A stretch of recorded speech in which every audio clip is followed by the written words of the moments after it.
But just the root of everything. I know Sure. you've constantly brought up the 24-hour bathrooms. And Well, that was only one of two. I mean, it was just about one thing. Like, just lean in, be a part of the partnership. That's all. It wasn't about $1. It wasn't about bathrooms 24 hours or cleaning up. It was about being a little bit accountable. As we saw, $24 billion. We don't know exactly how it was spent for homelessness, right, in the States. So you saw the audit, and the audit was saying accountability and metrics. So, okay, I mean, I can learn from mistakes, right? Somebody else can make them, hopefully not me. But so that was just a subtle request, and it just blew up. And That request, though, I mean, what were kind of your reasons for bringing that up? Have you seen an increase in like residents making complaints? I've heard the complaints forever. It's been constant since COVID. It's been ongoing. Residents, business owners, they're just tired of seeing it, right? Move them, get them out of here with it. I have to open up early, get the defecation, urination cleaned up before I can have people come into my store every day. And I hear that. And so here was one little gesture. Here, help us. And it just blew up, and it was unfortunate.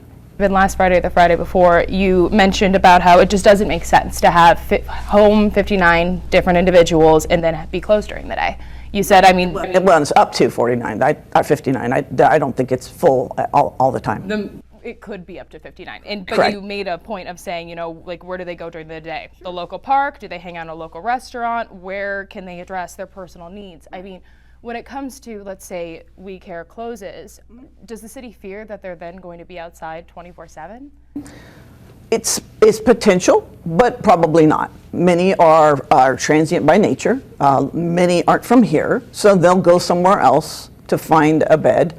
Many don't want to be housed, right? So I know a dozen of these men by name because they've been here for the last 15 years. So it's about actually being accountable for providing a service and getting them through those steps. We're offering homes. We Care gets money from us because we use the money, and they're renting and getting this rent on a regular basis for homes, and they'll own it outright. But they want to talk about $1. No, we're doing a lot of stuff, but it needs to start looking like accountability. Just short little measures of increments of, okay, we're part of the community. The community is, largely behind us. Probably 75-80% of the community right now. If you read the op-eds, even San Francisco Chronicle, they're saying, what the heck?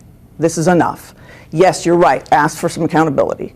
It wasn't a strenuous request. They're already in the room, in their office, just for the bathroom's sake. But I was like, okay, well, maybe you guys want to throw some money at somebody who's cleaning up downtown or something. You tell us, right? And it was just an absolute no. And when it comes to, let's say that We Care does close, does the city have any plans to redirect those individuals so they're not, I guess, loitering across your guys' city? The county would be doing that. Just like if a business went out of Foster Farms Turkey, we don't get to redirect, like, hey, do you want a job or anything? We can talk through the county, but it's their job to do that. And so we would work with the county and listen to what they have. And in the letter that Governor Newsom wrote, I think there's some things I would love your opinion on, and I'm gonna read it verbatim, but it said that the City of Turlock had previously indicated it would dedicate the bulk of its flexible state funding from the Permanent Local Housing Allocation Program to address homelessness, yet late last year it redirected every dollar elsewhere. What's your rebuttal to that? I mean, where did that money go? It's on a piece of paper I handed you, but he approved it. That's the irony of this, is that we said, okay, we're going to do it a little different. We're going to have some transitional housing. We're going to do some for youth. We want some first-time home buyers. So we submitted it, and the state approved it. So kind of not factual, the letter itself. It is not the only homeless shelter. There's some misstatements, and I'm sure that he probably didn't, write it himself entirely. And so unfortunate for him that he doesn't know that there's one down the street, another shelter. When it comes to the second statement that he said, and I mean, this goes back to, we all heard about the accountability website he created at the beginning of the year, and the city's, drafts housing element, which he says is over a year overdue, said the city will provide financial assistance to nonprofit groups, provide shelter for homeless individuals, including the shelter, as part of its plan to meet the requirements of the states. I mean, where does your guys' city's housing element stand now? Is it in compliance, and do you have issues, or do you have any qualms with any of the state's regulations for those, I guess, compliance? No, it's like a cafeteria plan. It's not, thou shalt do all this. We voted on it 3-2. It passed in January, and it went to the state. The state brought it back and said, okay, now start to make it more condensed, and we're working on that, and we'll send it back to them. There's nothing there.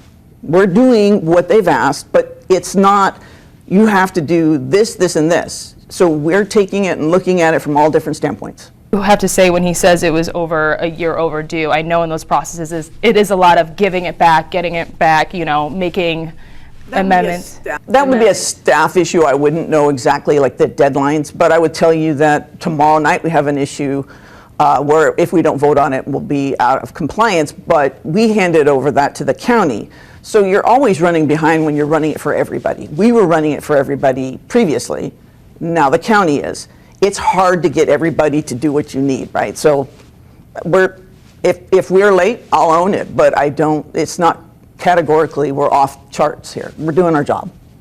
And he ended that letter, as we all know, with asking you guys to inform the state with what alternative actions you will take to address homelessness by May 30th. Do you plan on doing so? We are on our way to that. I don't know if he'll have it all by then because, as I said, we had our first vote in January. Submit it to them, they sent it back, we start condensing, trying to make plans for it, so he'll get a response from us. Will it be absolutely the final? I'm not sure, it's up to staff. And when I was speaking to We Care, they did mention that this grant has been in talks for some time, prior to the city council meeting, and this is, I want to hear your side on this. Yeah, I want to hear your side on this. Maybe to staff, which can happen. I mean, I only have two, or all five of us only have two people that are our employees, the city manager, city attorney. So I don't know what the city manager sees. I don't know what the city attorney sees. And when they bring it to us, it's like, okay, let's see what we have. And when you first made that announcement during the city council meeting about saying, hey, I really want the county to step in or We Care to step in and provide these bathrooms, how long had you known about the grant prior to making that announcement? Probably a week, maybe a week. And I've not had any conversations directly with We Care.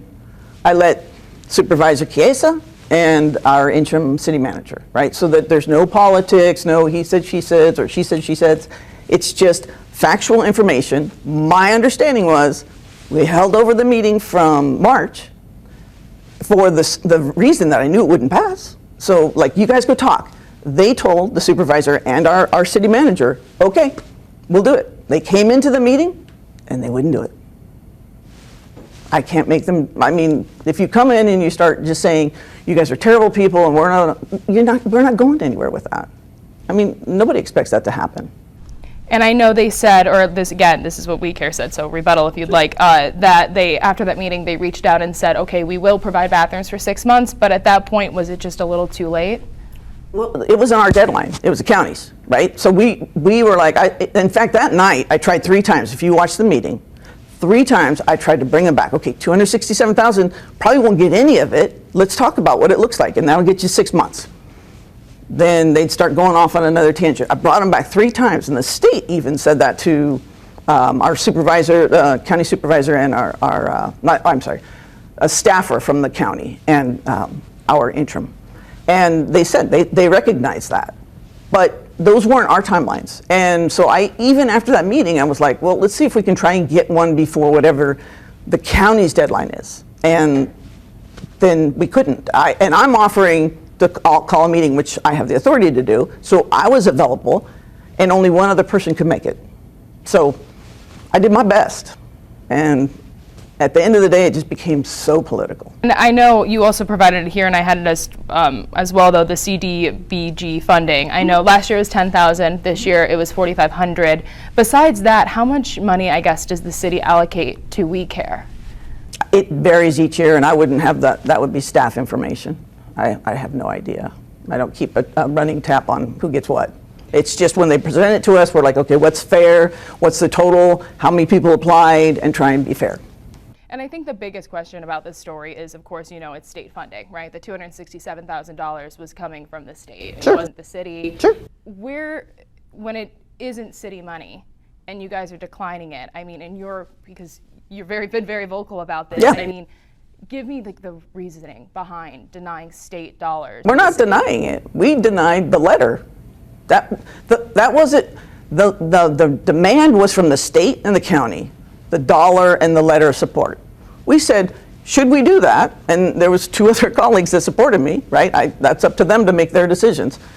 We want you to just give us a little bit out of that. And so the state can supersede us at any time.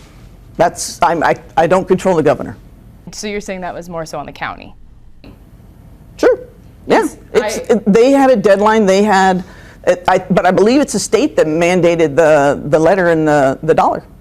Supervisor Vito Chiez, I've spoken to him a few times, and he said this was probably back on the 21st of April, that he was in talks with you guys trying to come to a conclusion over this. Mm-hmm.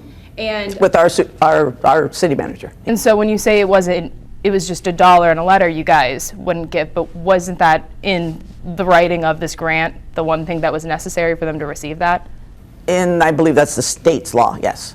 Yeah. I mean, it's just unfortunate miscommunication that we didn't know about it earlier to start the dialogue of, hey, what about this, what about that? But if I don't know, I can't address it. And so we get there, you think people will be open-minded, okay, if there's $267,000 and that's going to be 40% of their 6 months administrative cost, that means there's 80% in a year administrative. Well, how much is going to their clients? I mean, I didn't know that until after all the voting and everything, but when you look at it from that standpoint, and you asked me, what is the standard nationally? 12.7. That's way skewed. Even if we just say, okay, it was only 40% for the whole year, which they said for 6 months, that's too high. You could help so many more people. And in my world, if we took it regionally and said one person has the money and disperses it to make sure that there's accountability, it would work totally different. Are you saying that you guys didn't deny the money, you just denied the dollar and the letter? Well, yeah, by virtue of that, I guess that they say they can't have it, but I'm sure the governor can supersede anything we do. And I guess one of my last questions too is, I mean, the governor wrote this letter, he wrote something on his social medias prior to that. What is your message to the governor with everything that he has said to you and the city of Turlock? I appreciate him leaning in to see what we're doing. I'd love to show him what we're actually doing. And I do lead. And the community has really supported us. They're saying, thank you. The majority of Turlock citizens, and actually San Francisco, are saying, good job, mayor and council. You're doing the right thing. Show a little accountability towards this issue. There we are. And do you have a message for, I guess, viewers tonight who are Turlock residents? Do you have a message for your community members? Sure. I tell Turlock, listen, we hear you. We're doing the best we can. And moving forward, we can try and have a better dialogue towards what metrics make people accountable in nonprofits, et cetera. When it comes to We Care possibly having to close their doors, I mean, do you guys have any plans? I know you said that they might leave, not all of them. I think you even said, a third of them aren't even Turlock residents that are part of the We Care program. Do you guys have any concerns at all about them now, though, once again, being on the streets or, again, losing that program that they've been relying on? Well, I think we actually talked about it a little earlier in that it's a county effort, right? We will talk with the county, we'll help them, but by nature, these people are transient and they'll go where they want to go, and we have very little, it's not because they're not criminal, so we can't make them do what they want to do or what we think they should do. So we will have a dialogue, ongoing dialogue with the county towards what this looks like. Is there anything I didn't ask that you want to add? No, I just think that people need to really focus on the fact this isn't about $1. This is about accountability, and it wasn't a huge ask. But could someone also argue that writing a letter and allocating $1 wasn't a huge ask either? Well, if you keep doing the same thing and expecting a different outcome, insanity. We've been doing this for so long. The whole state. It's time to ask for something different. And pursuant to the audit, that's exactly what we were trying to do. Just start to make little measures of accountability. Wasn't hugely significant, but you have to start somewhere. And that's what I've been hearing for the last few years. Do something different. This is ridiculous. You're harming our residents. You're harming our businesses. We heard them, and we reacted.